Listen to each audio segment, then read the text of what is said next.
Hello students, आज हम करेंगे chapter number 9 of mathematics class 10th and the chapter is some applications of trigonometry exercise 9.1।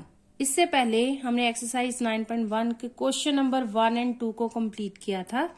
अब next हम आज करेंगे question number 3। Question number 3 is a contractor plans to install 2 slides for the children to play in the park। कोई contractor है जो कि park में 2 slides को इंस्टॉल करना चाहता है चिल्ड्रन के प्ले करने के लिए।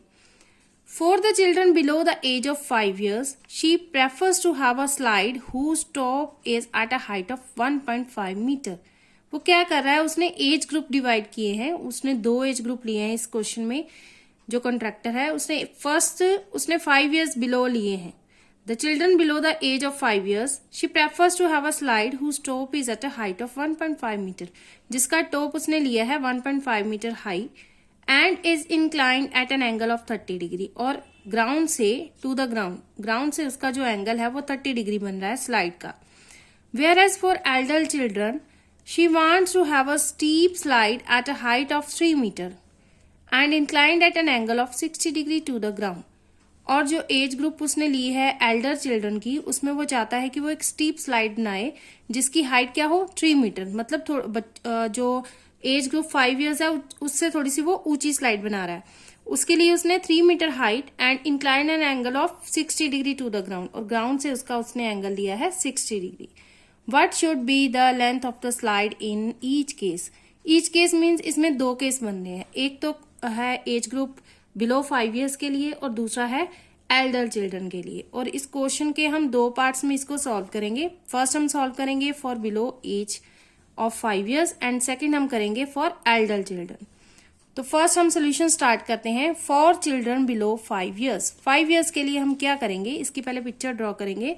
इसमें हमने क्या दिया है, हाइट दी हुई है स्लाइड की और उसने बोला है कि जो एंगल है स्लाइड वो 30 डिग्री बना रही है। स्लाइड का जो टॉप है is at a height of 1.5। ये है स्लाइड। आप देखते हो कभी भी पार्क में जाते हो, जो बच्चे खेलते हैं तो स्लाइड लेते हैं, तो ऐसे स्लाइड वो लेते हैं, ऊपर जाते हैं, टॉप पे चढ़ते हैं, ऐसे लैडर्स बनी होती हैं, उसमें जाकर वो स्टेप्स जाकर ऊपर, तो टॉप पे जाने के बाद वो क्या करते हैं, एक स्लाइड लेते हैं ऐसे नीचे आते हैं ग्राउंड तक। तो यहाँ पे वो बोल रहा है कि एंगल उसका 30 डिग्री है और जो स्लाइड का उसने बताया है कि जिससे उसको अटैच किया गया है स्लाइड को, उसका जो टॉप है वो क्या है, कितने मीटर हाई है, 1.5 मीटर हाइट, और इसको दिया है एंगल 30 डिग्री। तो हम एज्यूम करेंगे this is a right angle triangle. और राइट एंगल ट्राइंगल में हम एज्यूम क्या करेंगे, इसको जो हमें दी हुई है स्लाइड की जो लेंथ है उसको हम लेट करेंगे x। हमें क्या फाइंड आउट करनी है, length of slide in each case. दोनों केसेस में हमें स्लाइड की लेंथ फाइंड आउट करनी है। स्लाइड ऐसे होती है तो यहाँ पे भी x की वैल्यू फाइंड आउट करेंगे और दूसरे जो केस है उसमें भी हम स्लाइड की लेंथ फाइंड आउट करेंगे। इसमें हम लेंथ लेट करेंगे x। Let x metre be the length of the slide AC की हमने स्लाइड की जो लेंथ है उसको लेट कर लिया कि वो है x मीटर। और height AB is equal to 1.5 metre.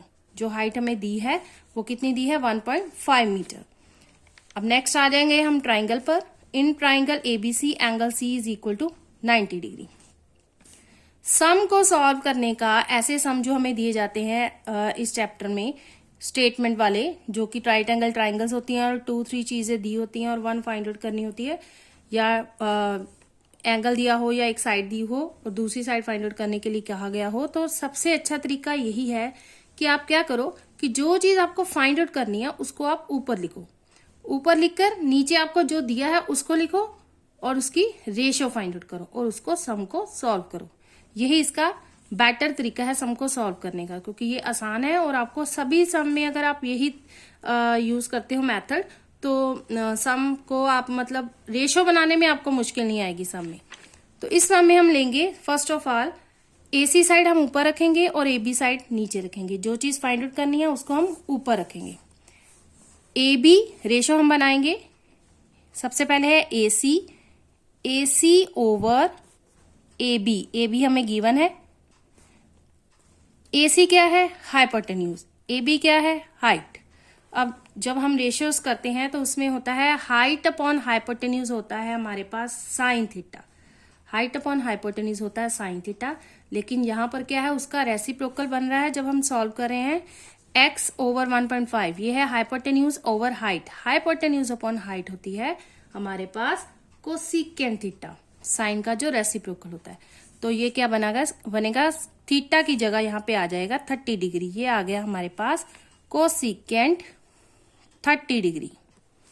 अब हम वैल्यूज पुट करेंगे सिंपली, AC है हमारे पास x, AB है हमारे पास 1.5 और कोसिकेंट 30 डिग्री की वैल्यू आपको याद करनी है। कोसिकेंट 30 डिग्री के लिए हम यहाँ पे इसमें देखेंगे टेबल में इसकी वैल्यू, कोसिकेंट 30 डिग्री इज 2, तो हम वैल्यू पुट करेंगे कोसिकेंट 30 डिग्री की जगह पर 2 अपॉन 1। इसको क्या करेंगे, हम क्रॉस करेंगे x into 1 is equal to 2 into 1.5। Next step में हम क्या करेंगे, 1.5 को ओवर में बना देंगे, डेसिमल को हटा देंगे, तो ये हमारे पास आएगा x is equal to 2 into 15 over 10। और ये सॉल्व होगा, 2 के टेबल से कट करने के बाद 2 5 का 10 और 5 3 का 15, x की वैल्यू हमारे पास आ जाएगी 3 मीटर। x की वैल्यू हमारे पास आ गई 3 metre. Length of the slide, हम इसका आंसर लिखेंगे, length of the slide for children, कौन से चिल्ड्रन की निकाली हमने, below 5 years is equal to 3 metre. Answer ये आ गया हमारा फर्स्ट पार्ट का आंसर।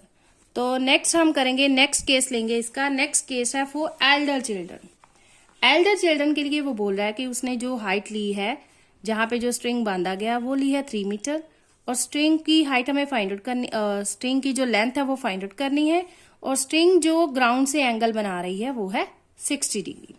तो इसको सॉल्व करेंगे same as it is, let length of the slide PR। पहले हमने ABC लेट की थी क्वेश्चन में, अब हम उसी के पार्ट को, सेकंड पार्ट को सॉल्व कर रहे हैं, तो ट्राइंगल का नाम चेंज कर देंगे और जो x की जगह हम यहाँ पे y लेट कर लेंगे। Length of the slide PR is equal to y metre, height PQ, ये हाइट है दी हुई है 3 metre, in triangle PQR angle R is equal to 60 degree, angle 60 degree दिया है। अब हम क्या करेंगे, इसको सॉल्व करने के लिए वही मेथड है, जो चीज फाइंड आउट करनी है उसको हम लिखेंगे ऊपर, PR अपॉन PQ, ये हो गया hypotenuse upon height. Hypotenuse upon height मैंने आपको अभी बताया है क्या होता है, कोसिकेंट, और यहां पर एंगल क्या दिया है 60 डिग्री, तो this is cosecant 60 degree. PR है हमारे पास y और PQ दी हुई है 3, और कोसिकेंट 60 डिग्री की वैल्यू हम देखेंगे टेबल में, कोसिकेंट 60 डिग्री इज 2 अपॉन √3। यहाँ पे वैल्यू पुट करेंगे 2 अपॉन √3, इसको करेंगे क्रॉस, तो ये आ जाएगा y into √3 is equal to 2 into 3। y की वैल्यू क्या आ जाएगी, 2 इंटू 3 अपॉन √3। तो इसको लास्ट में हम क्या कर लेंगे, रैशनलाइज कर लेंगे, सॉल्व कर लेंगे, तो ये आ जाएगा हमारे पास 2 इंटू 3। इसको रैशनलाइज पहले हम यहाँ पे करेंगे, तो ऊपर आ गया √3 साथ में, और नीचे जो √3 था कैंसिल होके सॉल्व होके हमारे पास आ गया 3, क्योंकि इसकी दोनों की पावर 3 2 टाइम आएगा और उसकी पावर 1/√2 कैंसिल हो जाएगी। तो ये हमारे पास आंसर आ जाएगा 3 कैंसिल, 2 √3 बच गया।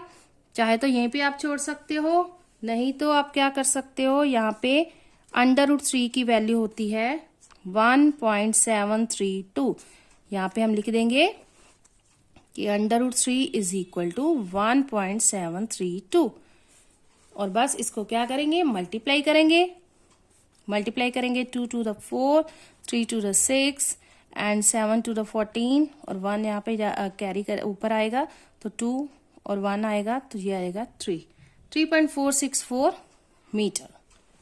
इसको सॉल्व कर लिया और लास्ट में हम लिखेंगे, इसका आंसर लिखेंगे now length of, therefore length of the slide for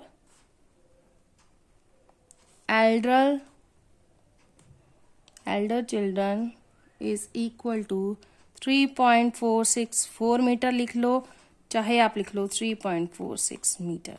that is the answer. ये रहा हमारा सोल्यूशन, ये हमारा सम था आज क्वेश्चन नंबर 3। इसको थोड़ा सा लेंथी है, लिखने में थोड़ा सा, पर आसान है बिल्कुल। सम की क्वेश्चन की जो स्टेटमेंट है वो थोड़ी लेंथी है, सॉल्व करने में बिल्कुल आसान है। इसको सम को समझना है और इसको 2 पार्ट्स में 2 केसेस को लेकर इसको सॉल्व करना था। तो ये था आज हमारा sum question number 3 of exercise 9.1। अगर स्टूडेंट्स आपको मेरी वीडियोस अच्छी लगे तो प्लीज इसको लाइक शेयर और मेरे चैनल को सब्सक्राइब जरूर करना।